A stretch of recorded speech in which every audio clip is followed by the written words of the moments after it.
Entre los recuerdos más emotivos de mi infancia, cada vez más lejana y sin embargo más presente, está la evocación del período navideño, época de frío corporal y calidez del alma que nos llegaba puntualmente con su hermosa historia, con sus leyendas ejemplares y sus buenos deseos. Y entre todo aquel encantador mare magnum de saludos, abrazos, juguetes y estrellas, sobresalía por derecho propio y por la misma trascendencia del acto importante y anual la construcción del Belén.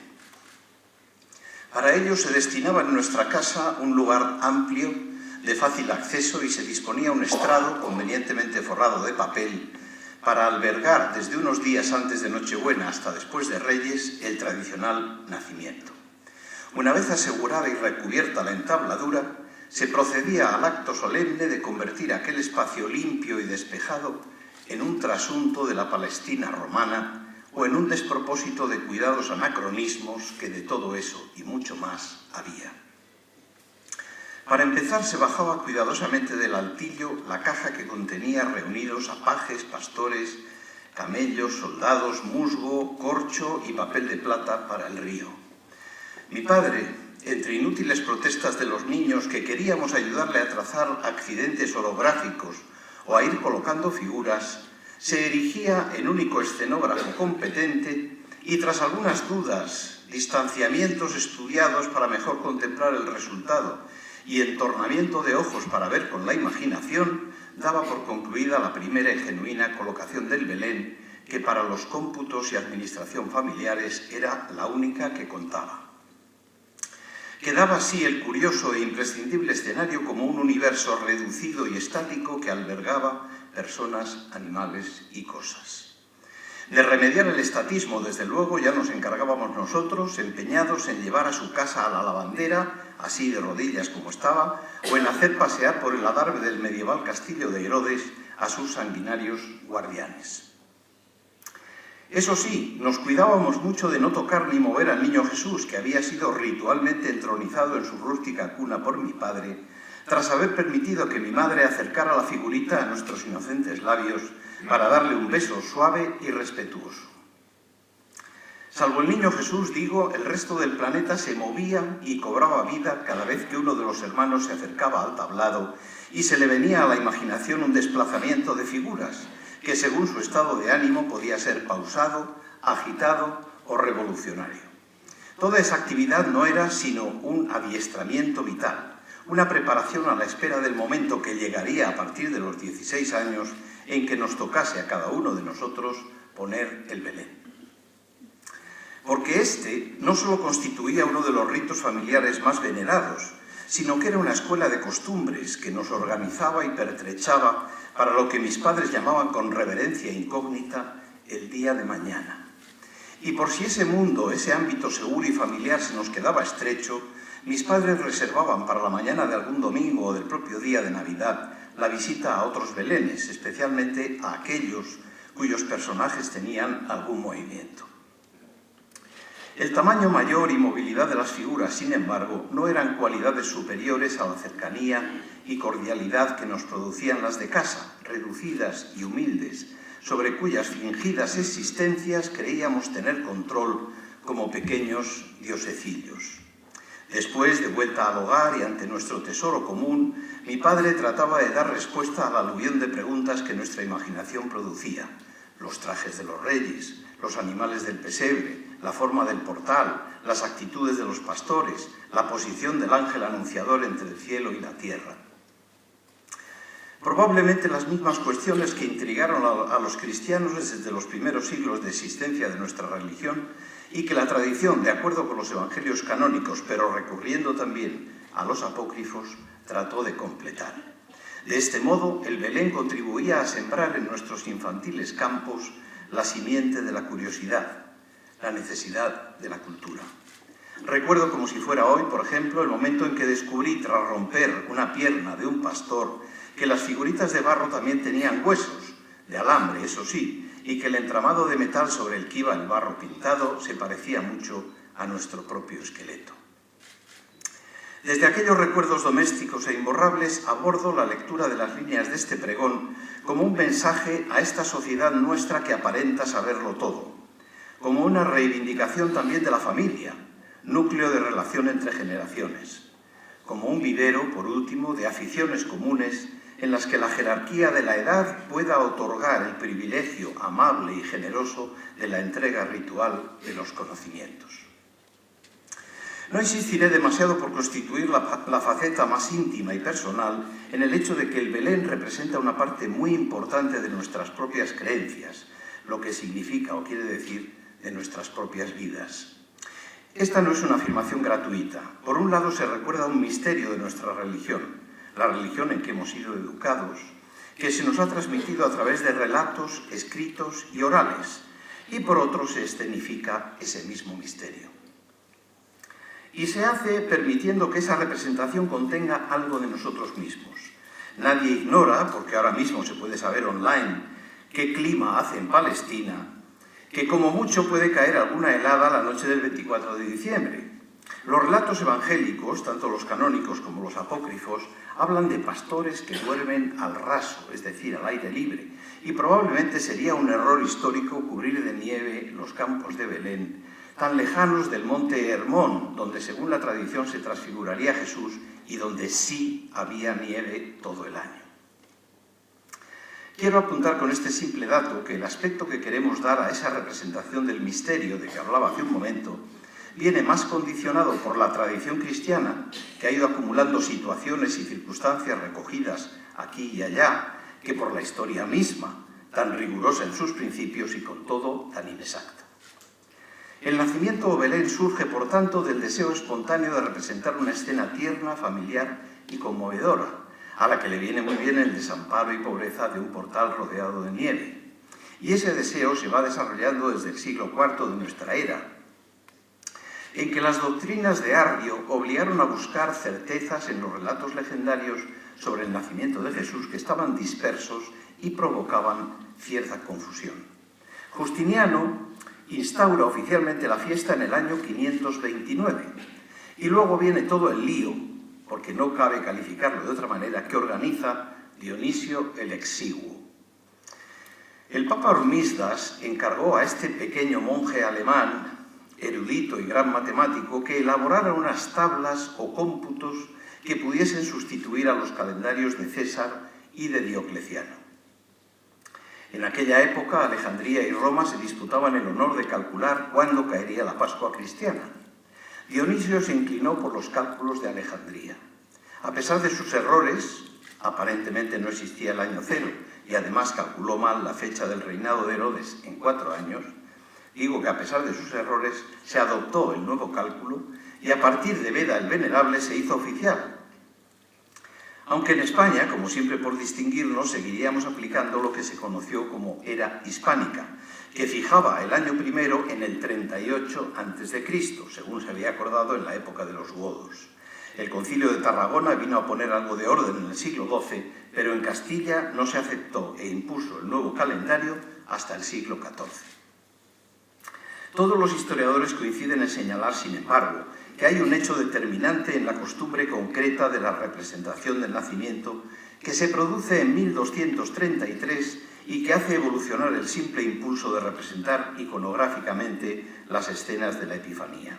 Me refiero a la celebración de la Nochebuena por San Francisco de Asís en el bosque de Grequio, donde el santo había hecho preparar un pesebre y unos animales para dar más veracidad a la conmemoración y diferenciarla de la hasta entonces celebrada en la iglesia y ante un retablo casi siempre. Durante esta circunstancia, uno de los presentes tuvo una visión, en la cual aparecía el propio Francisco despertando al niño Jesús en su cuna.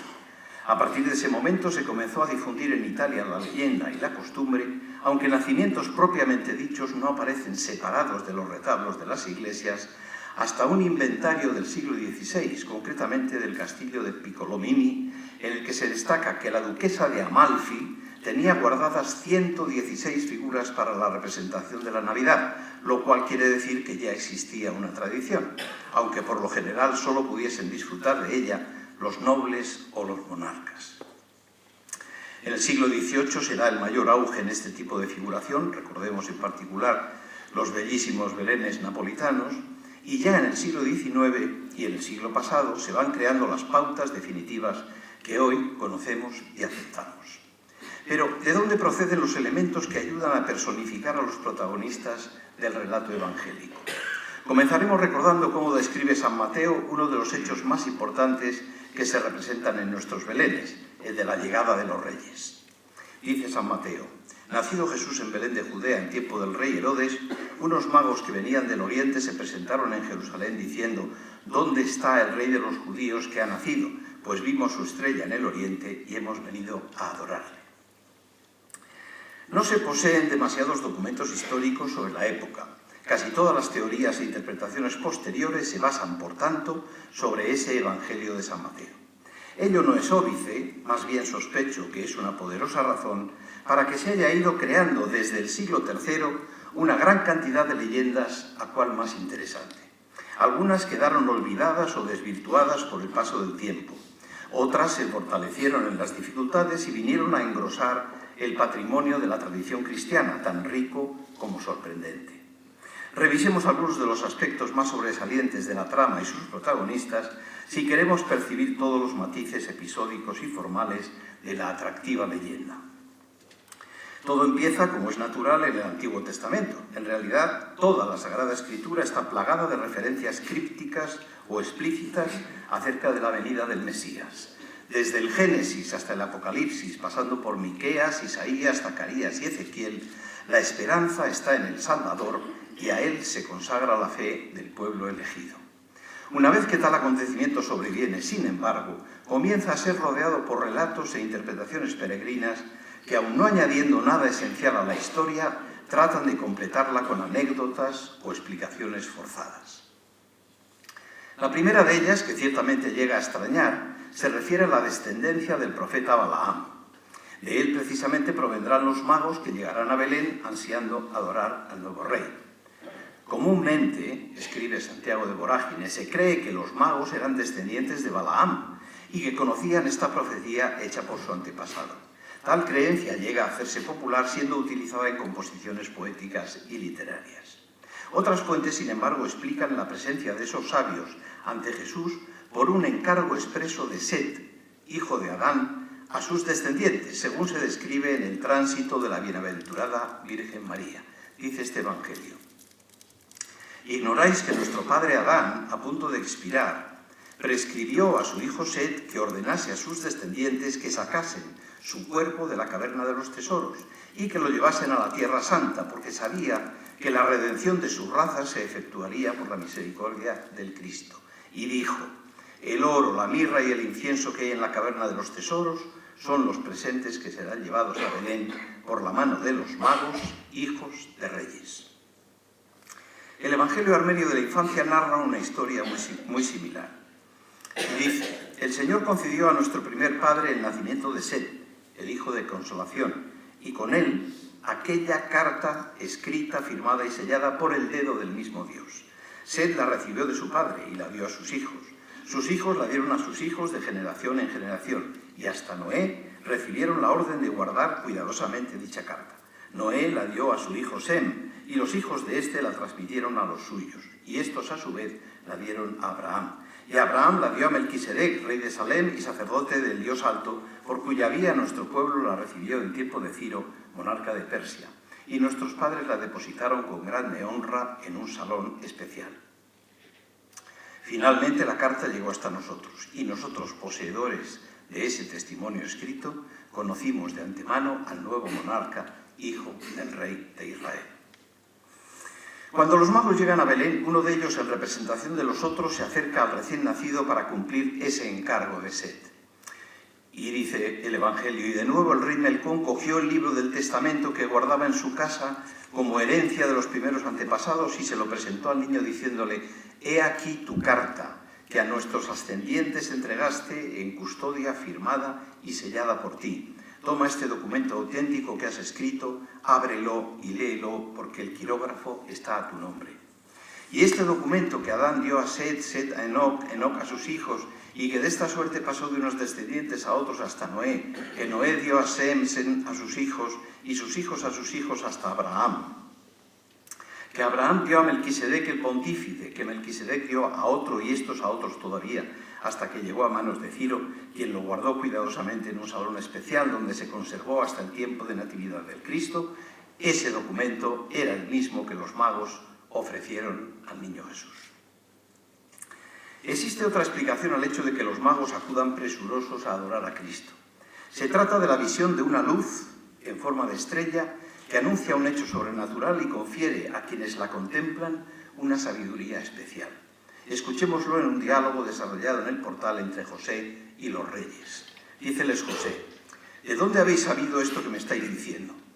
Le dicen los magos: vosotros poseéis las antiguas escrituras de los profetas de Dios, en las que está escrito acerca del Cristo cómo había de tener lugar su venida en este mundo. También nosotros tenemos escrituras más antiguas que se refieren a Él. En lo tocante a tu pregunta sobre el origen de nuestro conocimiento, escúchanos. Lo supimos por el signo de una estrella. Esta se nos apareció más resplandeciente que el sol, de cuyo fulgor nadie pudo hablar nunca. Y esa estrella significa que la estirpe de Dios reinará en la claridad del día.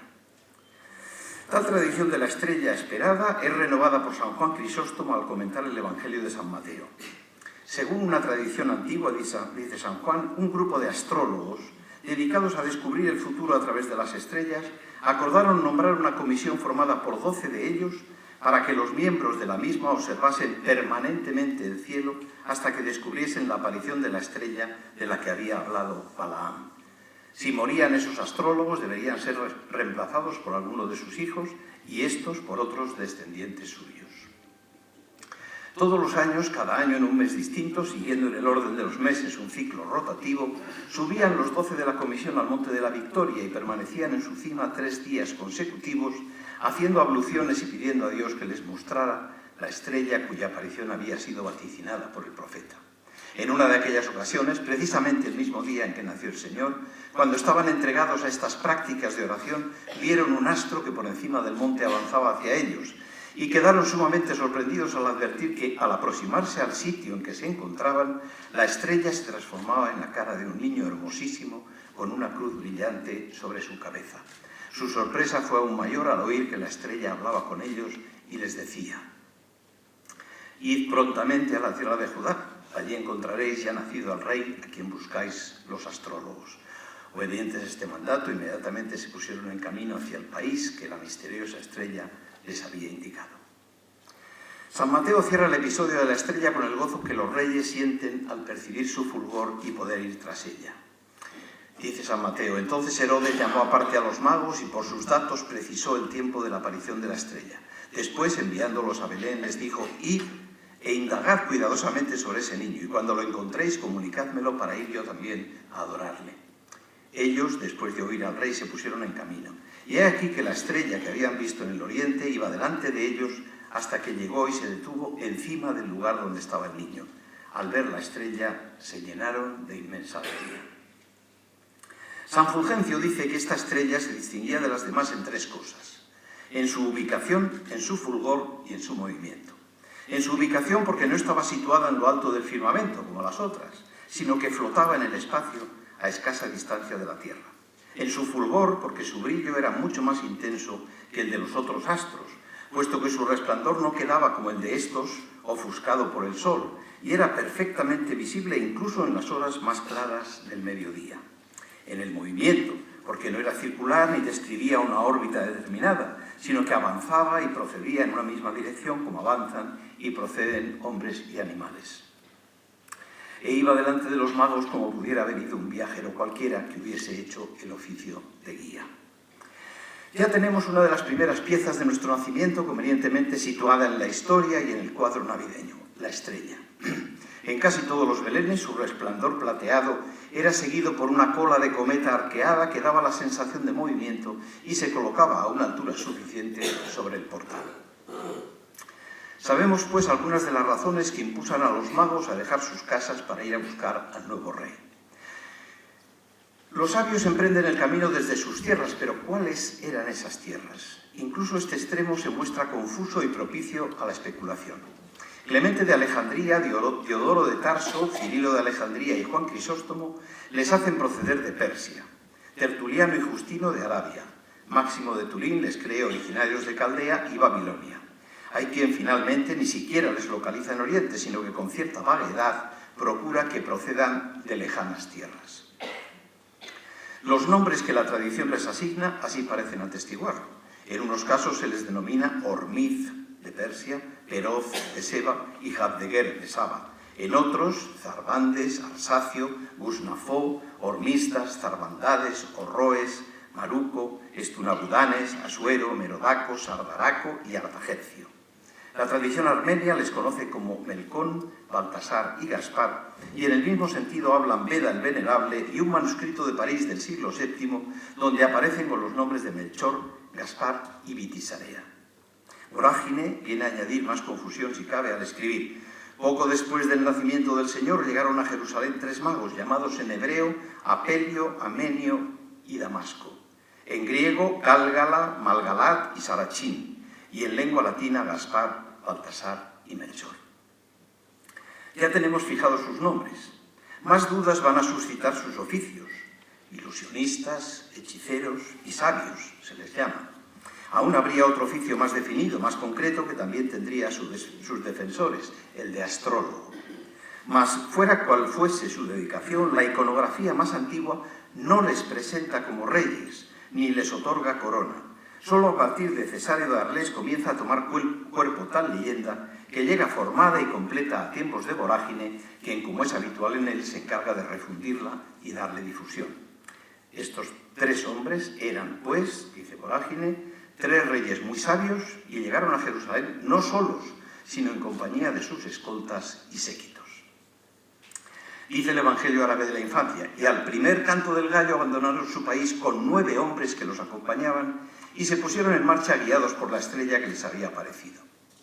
Algunas tradiciones europeas, especialmente italianas, hablan sin embargo de que van solos y en el camino invitan a una mujer llamada Befana, en cuya casa se alojan, a que los acompañe. Ella se niega alegando que tiene mucho trabajo en la casa.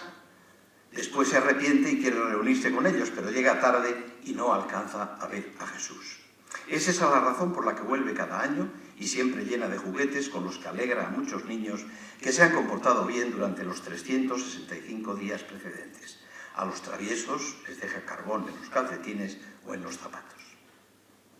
Naturalmente, ni siquiera ese punto del séquito se libra de un examen riguroso, y así, mientras unos autores les atribuyen un escaso acompañamiento, otros no dudan en asignarles un verdadero ejército que alarma a Herodes.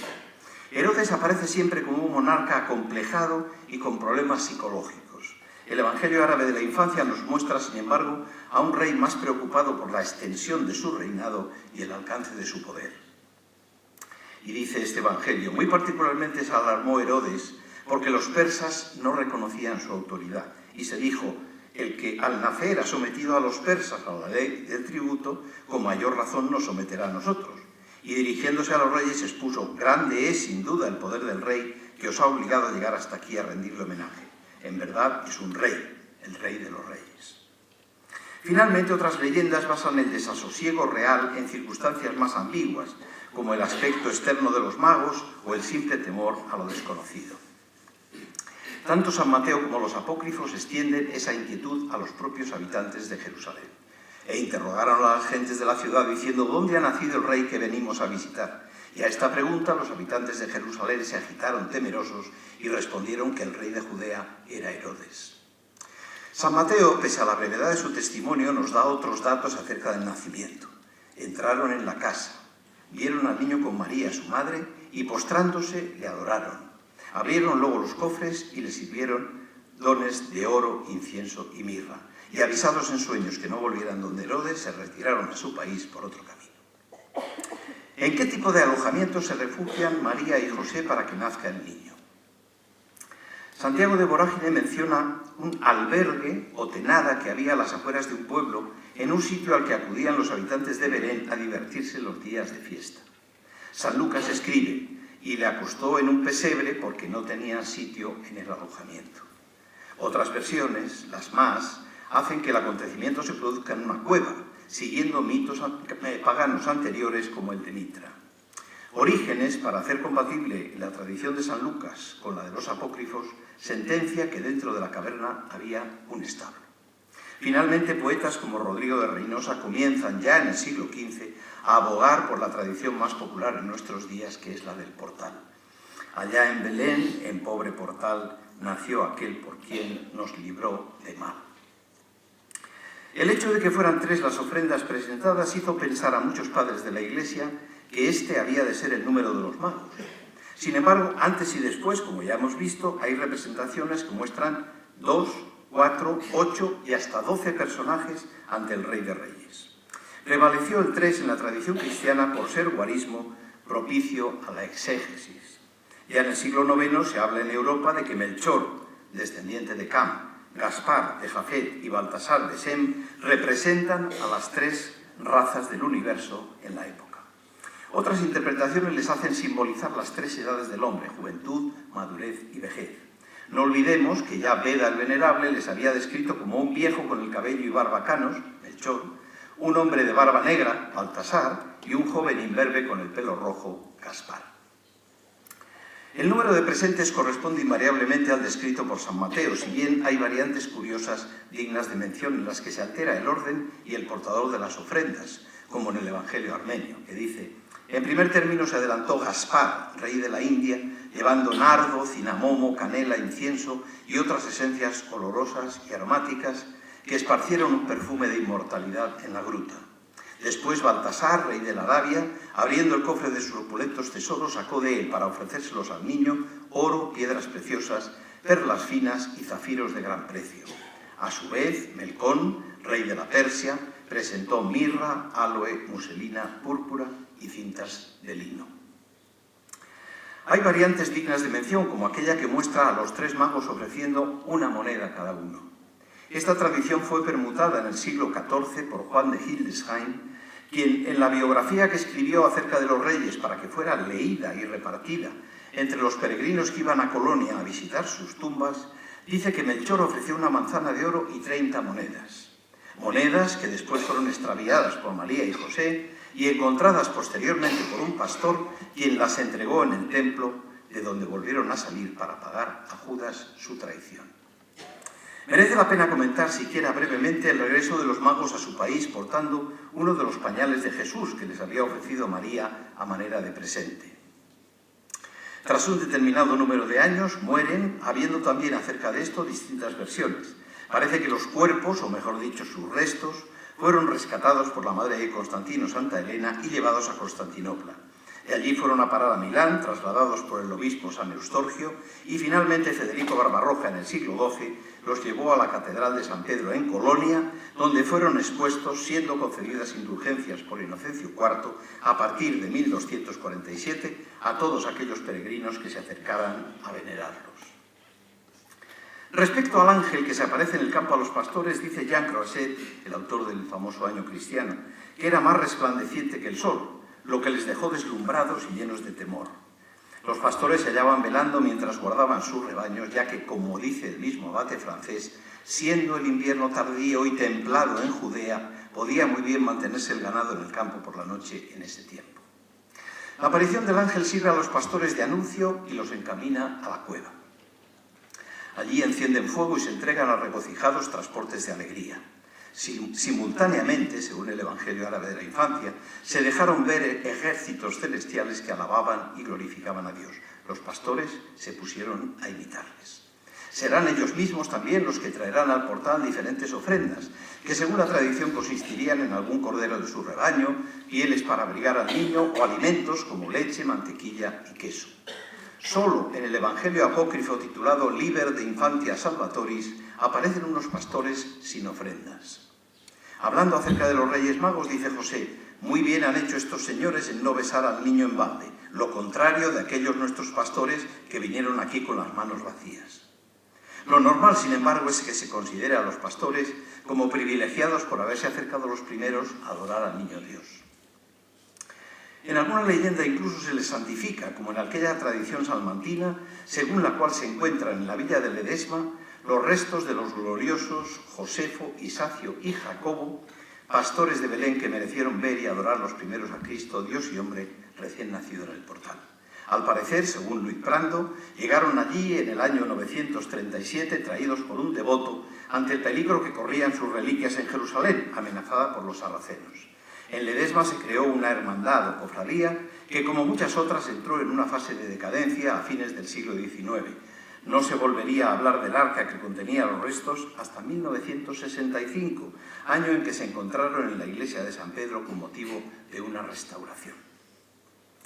Finalmente, y respecto a los animales que acompañan a la Sagrada Familia y que se ven representados en nuestros nacimientos, son los apócrifos de nuevo los encargados de crear y recrear la tradición basándose en una antigua profecía. El pseudo-Mateo dice: el buey y el asno le adoraron. Entonces se cumplió lo que había anunciado el profeta Isaías: el buey ha conocido a su dueño y el asno el pesebre de su señor. Y esos mismos animales que tenían al niño entre ellos le adoraban sin cesar, haciendo buenas las palabras de Habacuc: en medio de dos animales te manifestarás. La tradición literaria se encargará después de convertir la asnilla en una mula y el buey en una vaca, creándose a partir de ese hecho la leyenda de que Jesús maldice a la mula porque le quiere comer las pajas del pesebre, otras veces porque le quiere dar una coz, condenándola a ser estéril para siempre. A la vaca, por el contrario, la bendice, diciendo que se ha de aprovechar todo producto que proceda de ella. Este relato está en contradicción con la historia escolástica, en la que se lee que el buey y el asno respetaron el heno en que el Hijo de Dios estuvo reclinado, absteniéndose de comerlo. Vorágine, en su leyenda dorada, escribe: he aquí cómo contribuyeron a la divulgación del extraordinario hecho los animales, es decir, las criaturas que tienen ser, vida y sensibilidad. En su viaje a Belén con María encinta, llevó consigo José un asno para que la Virgen hiciese el trayecto montada en él, y además un buey para venderlo en el mercado y obtener recursos para pagar el censo y hacer frente a otras necesidades. Pues bien, el buey y el asno, dándose milagrosamente cuenta de la calidad del recién nacido, se arrodillaron y le rindieron adoración. Acabo. Seguramente es el tiempo de Navidad el que mejor representa esa tendencia del individuo a ser mejor, a acercarse a los demás, a compartir con otros la vida y las experiencias. Y seguramente también en esa rueda anual que nos hace repetir cada 365 días algunos actos, uno de los momentos más sagrados y entrañables es el de crear el Belén, compartiendo con los seres queridos lo que otros seres, que ya no están con nosotros, nos enseñaron. Que así sea y que esos recuerdos nos ayuden a ser mejores. Feliz Navidad para todos.